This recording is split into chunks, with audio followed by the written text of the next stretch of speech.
Hi, folks.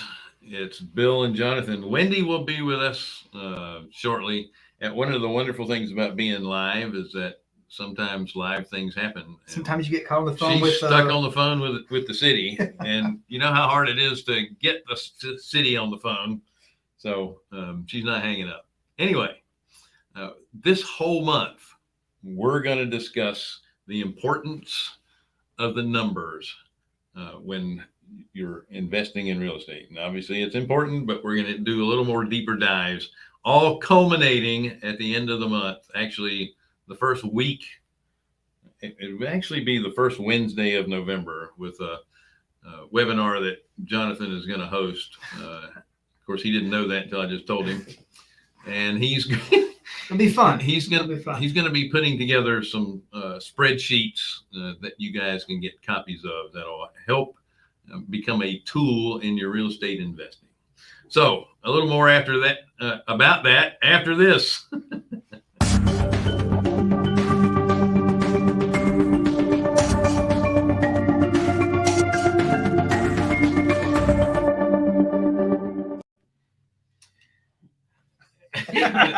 The miracle of live TV. Wendy has just shown up. Anyway, thank you so much for joining us on the Real Estate Investor Show. Hard money for real estate investors. We are Carolina Capital Management.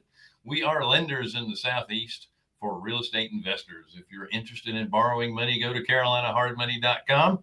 Click on the Apply Now tab. If you're a passive investor looking for passive returns, click on the Accredited Investor tab. Don't forget to like, share, subscribe, hit the bell, Ding, ding. and sign up for Wednesdays with Wendy. Ooh.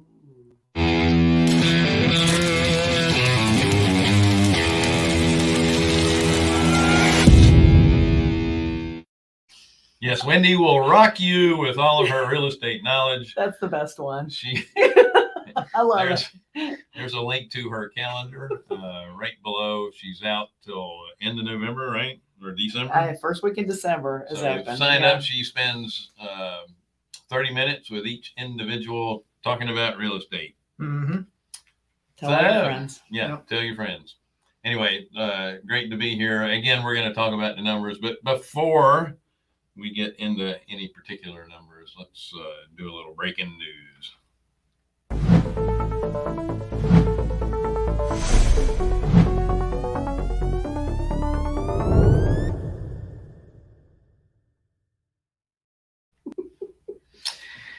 Tell us Do something you have good. any? Do you have anything breaking? Well, the 30-year interest rates Starting are to go up? at 2.98, which is not bad. Because they 2.9. were above 3% Oh, that's earlier. right. So they came down again. So they Okay. came down I a didn't bit. know that. I was going to say I got quoted 2.85 on a 30-year When? yesterday. Okay, yeah. Nice. So they do float around a little bit. Listen. Shame you're not going to qualify for that loan, Jonathan. I'll try my best.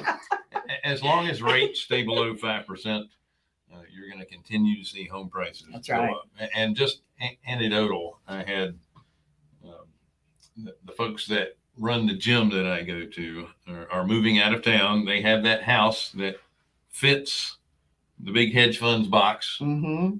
and they had their home on the market for a whopping week and a half. So 325, I think, is what you said the price range was. Yeah, somewhere in Yeah. that range. Yeah. And a hedge fund came in and outbid everyone, In cash. obviously. Mm-hmm. And so, For how much? well, I don't know. Oh. That But wasn't they said it was disclosed. above the asking price. So And and they're running like 20% above retail. Yeah, That's what sure. I'm saying. so the wholesalers are beating out the retailers. Mm-hmm.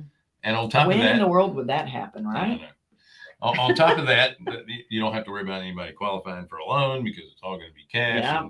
And I would do the same thing. I'd sell as well to a hedge fund. Now, I why- gave that advice to a guy at the subgroup meeting last night. Yeah. I mean, I hate giving that advice because Yeah. it's like, perpetuating, in my opinion, I guess, a piece of the problem. Yeah, But it's Well, like, here- if that's what's best for you, then that's what's that's best for right. you. That's right. Here's the thing. There is a box. There's a buying box for these folks. I was going to say there's a box. I thought you were going to go And- like Schrodinger's cat. I packed that shirt, by the way. Did you? Good Yeah. for you. Yeah. A Cat in the Box by Yeah. D.R. Schrodinger. It's maybe we can make a real estate pun or something with it. It's like, the house is the box, and it's both worth, $1 million It and can be 200,000 at the same time, it can depending be- on the hedge that's right. fund that comes in. It can be in 2 states at the same time, not actual states of the country, but States of opinion. yeah. Or matter. Yeah. States don't matter. So what was I talking about? All right. Who So my knows? wife pointed out to me, she goes, this is not really fair that first time home buyers are getting pushed out of the market because they For sure. can't compete. Yeah. Mhm. Well, that's not necessarily the case. Okay. What we need to do and what your real estate agents and brokers should be doing is figuring out what the buy box is for the hedge funds. And then the people that are trying to buy homes with loans, VA loans take you forever to get stuff Yeah, done. That's true. FHA, the same thing. Mhm, mhm. And it's not their fault. That's just the way the programs work. Right. They need to be finding homes that do not fit that box, and now they're not competing with them. Yeah, but The hard thing is, how do you do that? you're being pushed. You're being basically forced out. You're saying if you want to live in and around the city, you have to pay rent. If you want to own a home, you have to go further out Yeah. because those homes are not in the buy That's box. what's happening. So it's still not fair. That's right. Life is not fair. I get what you're saying, but if you want to own Everybody a in home, third grade gets a ribbon. If you want if you want to have an edge on getting a house, then this is where you need to be buying, Yeah. or this is the age of the home you need to be buying, or But this is the area you need to be buying in. but to quote you, Bill, you said if you don't like options, do nothing. When we're talking about the IRA stuff, He'll So- always use your words so against you. in the same thing, options are being taken away from you, and you're saying, okay, it's just part of the game. No, here's I don't the like that. difference. It is part of the And game, here's the difference. but we don't like it. Market forces are causing this.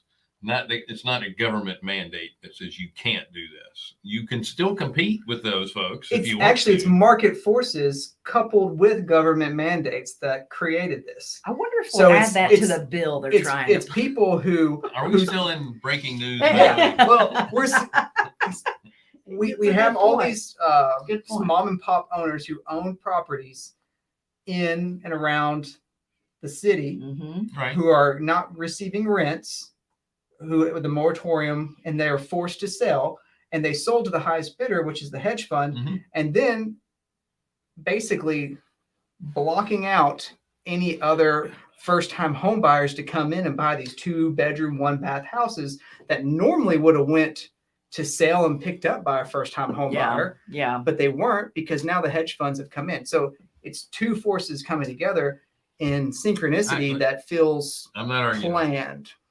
Yeah. That is kind of, we've Yeah. got some conspiracy theory going on over I here. don't know. I just While we're on that subject, rant for a bit.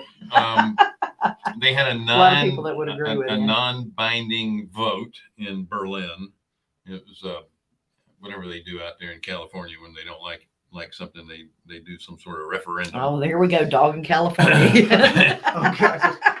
No. Poor California can't So, win on our show. This was the German version of Prop 42 or whatever number you want to put in there. 42. So they had a non-binding referendum that the people voted on that are going to take apartment buildings inside of the city of Berlin that are owned by large real estate companies, and they're going to make them give them to the city so they can take care of their affordable housing problem. How messed So up they're going is to that? take it from them and then rent them out at affordable Eminent prices. domain. Now, again, it's non-binding, so it doesn't happen, but that's what they're thinking there now, because inside the city, that's where all the expensive apartments are. Rent's gone up 13% in the last year. Mm. And so, anyway, that's what's on people's minds. Yeah. So what do you think? You've made enough money on that house. You need to give it to me now. Exactly. right. Scott says we're just trying to think of UFOs. UFOs. I love that. I think that they're actually called UAPs now, not UFOs. So it's a What does it unidentified stand for? aerial phenomenon. Not to be confused with the A phenomenon. unidentified submersible vehicle. So that would be in the water. Yeah. What else did happen today? I think unemployment. I've been going over those numbers every week. They're pretty much staying the same. Mhm. I'm still blown away by the perfect oxymoron that we're experiencing, which is very low labor available and very high unemployment. Labor participation. Yeah. Labor participation, I yeah. just, I don't get it. It's just, it, doesn't make sense. It Well, one absolutely thing- doesn't make sense. You might want to think about is that maybe there's a lot of people that prefer not to be in industries that they used to be in, and that's why you're not seeing. But they're not working. What? So Maybe then you they're would in- imagine. Maybe they're in school retraining. That's why they're not working. Well, you that's a lot of people to be in school. I'm just I don't saying, hear there's- schools busting at the seams. When You know? 2008 happened, a lot of people got out of the construction business. Well, it's not just construction. It's every. No. Yeah, I every. realize that you're going to have a lot less people in hospitality and travel and that type of thing. Yeah. I mean, yeah, I was talking to a buddy yesterday, and he was going through Phoenix Airport, and I think it's Terminal E, which was the same one I was at when I was there last month. There's one restaurant open, and it's understaffed. They're all understaffed. And here's the thing. insane. Well, I think he was talking to some of the waitresses there, and it's like, so what's going on? And they're like, they won't hire anyone because they say that we're not busy enough. Like the airport's not busy enough to warrant bringing Yeah. more people back. Yeah, And that's he's not like- true. He looked around. He's like, I waited 45 minutes to sit down here. Yeah, This place is like bustling. Yeah. What do you mean there's not enough Yeah. business? yeah, So it's like, I wonder if there's a piece of it's like using COVID as an excuse to bolster short-term profits for companies. yeah. That's gosh, people wouldn't do that, would they? no, they wouldn't. Well, I mean, travel is down because they're not getting the business travelers. So Travel is down what's- from pandemic. Yeah, You're but not it's, getting the But it's business way travelers. up It's- from what it was. it's higher than it has been in the last year and a half. I get that, but Yeah. there's a lot of business travelers that aren't traveling nearly as much as they used to. Well, so we what fall into happens that is, category. yeah, but what happens is you have certain peak hours where the restaurants are full, the airports are full, and then there are certain hours where it's empty.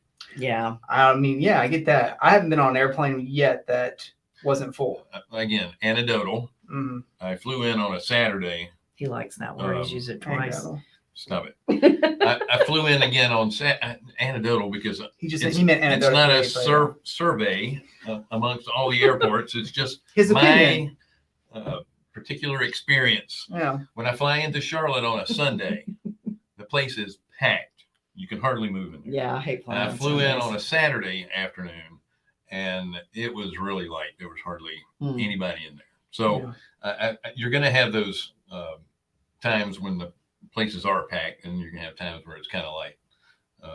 So I see what you're talking about. And I doubt the rent for the airport facilities are any cheaper than they were before the pandemic. Yeah, that's true. Anecdotally lacks, he doesn't lack, but foregoes logic. It's like saying there are no brown squirrels Yeah. because I haven't seen a brown squirrel today. Well, that could be the case. Because show me the Brown squirrel. But logically, all you could say is not all squirrels are brown, even though all the squirrels you've ever seen are brown. I thought you were going to say not Ours all are brown gray. squirrels are brown. Yeah. The black Anyway. squirrels up north are kind of cool. Anyway, So what were Sorry. we talking about? It's supposed to be real estate. yeah, I was sorry. I was like a deep dive into like IRR, XIR, so my brain is very analytical. Yeah, right so now. you're talking about numbers. Yeah, What did you ready to go on that? pretty much. Yeah. Yeah. All right, so let's talk about basic numbers for a fix and flip right now. We're not going to dive deep. We're just going to skim over. Mhm. We throughout the rest of the month, we are going to be doing some deep dives on single family, note purchases, self storage, and then multifamily, and then we'll also do some similar stuff on funds as well. Okay. Yep. So let's talk about a fix and flip. What's the first thing that you need to look at when you're purchasing a home for a fix and flip? Fix and flip. The purchase price. How deep do you want to be in the property all in? All You're in? buying, yeah. Like, Based on the all- after repair value. So your purchase price, your rehab, and all the other costs of capital that are associated with it, you probably never really want to be in more than 75% of the after repaired value. Sorry. I know. Well, let's stick with what And we're live saying. TV. So, based on our loans that we do, wouldn't you say that you wouldn't want to be more As a- instantly than 70%? As a lender, I don't want to be more than 70%. Right. I'm saying as the investor, you don't want to be more than 75% ever, typically. Yeah, I agree. Especially if it's a rental property. Yeah, and when I say 75, I'm including the cost of capital in that number. Yeah. Because the lender is in at a principal amount who's receiving the interest. The borrower or the investor is in at that principal amount plus their down payment plus the payments that they're making over the life of the loan. Most people don't include that in their 75%. You should. Most people don't include the finance cost, even though it's real. You should. They Because don't do when you it. get the money back, you should be running a net, or not when you get it back, before you get it back, you should be running a net sheet saying, here's all the money I spent, here's all the money I made. Basically, it's a ROI, it's a return on your investment. What did I spend? What did I get back? And that gives you a basic number. And then you say, okay, well, that number is positive. That's great. Well, how do I apply that or quantify that to the investment that I made? And that is where you get into internal rate of returns and XIRRs, which is internal rate of return tells you how fast you're going to get your money back out of a deal. IRR tells you the actual yield you're going to make because it takes the time factor in and says, okay, you had X money in at this time and this time, you made X amount of money out at this time and this time, here's your return. Right. Did I mention Jonathan is going to do a webinar the Yeah. first Wednesday of November Yeah. and provide you with sheets that can help you with those numbers? Yeah, it'll be good. That'll be really good. A lot of people don't understand the importance of time, the value of time when you're in an investment. Well, it's the whole thing is like if you use the wrong metrics to measure things. So if you're using IRR to measure, Which stands for internal rate of return, if you're using that to measure how like to measure a deal's value, and you say, okay, if we buy a note and we buy the note for $100,000 and you make 10% on that note and you have it for 4 years and then the note pays off. So you've made $40,000 plus your $100,000 you got back. If you run an IRR, that IRR number comes out to 24 and some change percent, 24%. Well, any halfway smart person can realize my note was 10%. How the hell did I make 24? Because IRR doesn't tell you your yield. It just tells you what is the rate of discount to when you get your money back and your initial investment back. And that's 24%. And that's how it quantifies that number. If you actually want to know the return, you would use XIRR. It would take how much you spent, how much you made, and over what time period. That's the and then it would tell important you. part. Yeah. And that same number would give you a 9.99% yield. Not quite 10 because there are over a 4-year span, there's an irregular payment of there's a leap year and there's something else that causes you to lose just a small piece of your yield. Smidgen of what you're trying I hate to when do. those leap years come Yeah, in. and he doesn't walk around with this number, just popping out in his head. He's actually been working on something that. Yep, been working on it. So he's smart, but he's not like a complete genius. No, not savant. So, but yeah, so that's how you have to look at it. You have to know how, what are the right tools to measure, and then those things tell you the yield. They tell you how fast you can get your return back, and you can use that to measure. Do I want to do this deal or this deal? Right. My IRR tells me that this one's 54%, this one's 28%. Well, 54 means I'm going to get my money back sooner than the 24. Right. So maybe I like that deal better. Right. And then you use XIR to say, well, which one's going to yield me the most? And then use your common sense and your experience to say, which one carries more risk? And that's another thing that people really don't take into account is the risk that they're getting into and the effort. Yeah. Return on effort. Bill says it all the time. Yeah. That's because I'm lazy. I'm always measuring effort. But the risk is important. I mean, we're hard money lenders, short-term lenders. We like short-term because the risk is lower in a short term than it is long term. and your IRR is higher That's right. That's So- if exactly you right. get the money back. That's So let's Then there's talk about current market contingencies. So typically it's what, 10 to 15% that you would add to your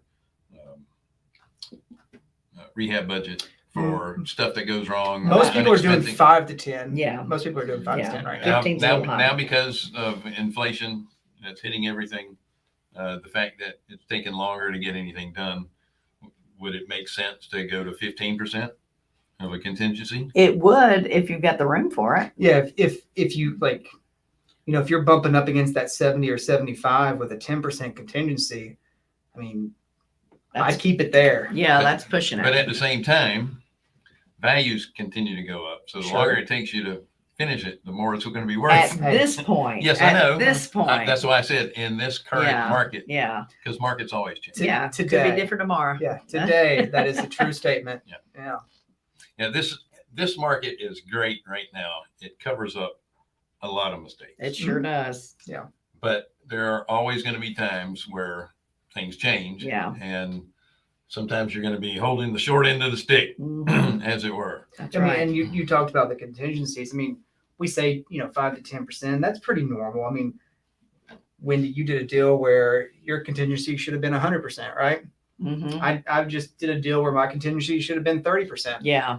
Yeah. So we say that 5 to 10 is normal, and for the most part that will cover it, but there are times where it exceeds Yeah. that. Yeah. And the market covers it. So Mhm. Sue Jensen said something. Hey, Sue. Yeah, and she's trying to make Jonathan's head bigger. That's Definitely want to fascinating. understand more about the IRR. And Sue's a perfect person to learn this. She 'cause said, Sue tried to retire and she flunked. That's right. Retiring. So well, it's no different from you. Your major was in nonprofits. You keep making profit. Thank God. But Sue is a lender, and Sue really gets into her numbers. She really she figures out what she's making, whether it's in a fund or an individual loan or whatever it is she's doing. And I think the time value would mean a lot to Sue learning that part of it. So, Yeah, absolutely. No, we'll definitely cover XIR, IRR, ROI. We'll cover all the things we were talking about this morning: weighted average coupon, weighted average cost of capital, and a few other acronyms. all the words that make me go, Am I making money or not? yeah, I'm glad I have people that understand that. I don't have to. So in the chat, and I'm sorry, I know it's the end of the show and I forgot to mention, we have a chat. Yeah, the Wise Women Expo. So yes, let's talk about the Wise Women Expo that Wendy is a speaker in. She's going to be talking about short-term rentals, correct? Mm-hmm. And there's just incredible people in that lineup. And I know Mary Hart is one of them. I have to get a list of the rest of them. Tracy Ruri. I get Ruri? her. Yeah, thank you very much. My lips get messed up when I say her They name. put on, isn't it? They're the ones that put it on, her and Fred, but Tracy's a speaker too. She's excellent. But it's really, really good. It's over 2 days. It's all virtual. You can, when you pay to watch it, you can watch it live. They're all pre-recorded presentations. And then you can also, then you can also Look, it's counting just down get as the we recording speak. as We well. better sign up So, now. yeah, it's worth it. It's really good. Everybody that does this, and more than 50% of them are males too. So you don't have to be a chick to sign up. It's good. It's good. So, but the speakers are all women. There you go. There's the speaker. So Tracy's on there. Haley Gant with Quest. She's really good. Good information about self-directed IRAs. So yeah, they're highlighting me, and I thank you for that. Yep. And there's And, Mary Mary and Hart. Liz. Yeah. Yep. Good folks. Darlene Root, she's good. She was in our mastermind for Collective Genius for a while. Oh, nice. And who else was on there that I was thinking? Let's see. Haley. It's a great lineup. Liz Faircloth. That's who I was trying Yeah, to think that's what I of. just said. Yeah, you said her name. That's right. Liz is really sharp. And They're all sharp. yeah, and she has a company called investher.com. and it's a really good podcast group of just a great way to learn. More Good powerful vibes. women in real estate. Yes, they are. That's what Yes. we need. We do need more women in this field because I'm getting tired of talking to all the guys. Lots of Yeah. good stuff.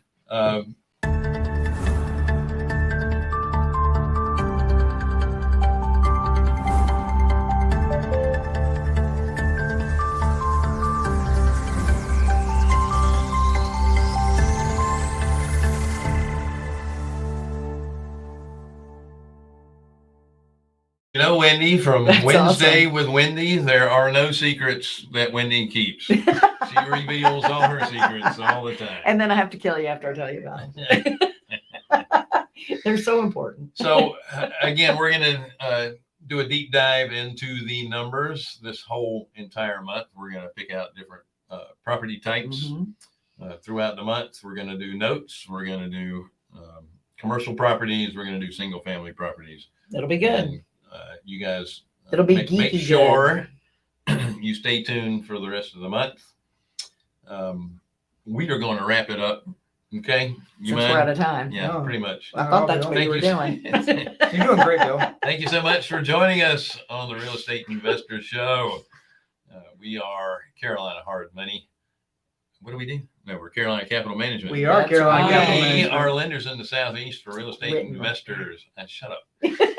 If you're interested in borrowing money, go to carolinahardmoney.com and click on the Apply Now tab. If you're a passive investor looking for passive returns, click on the Accredited Investor tab. Don't forget to like, share, subscribe, hit the bell, and sign up for Wednesdays with Wendy. We'll see you on the next show. Have a great day.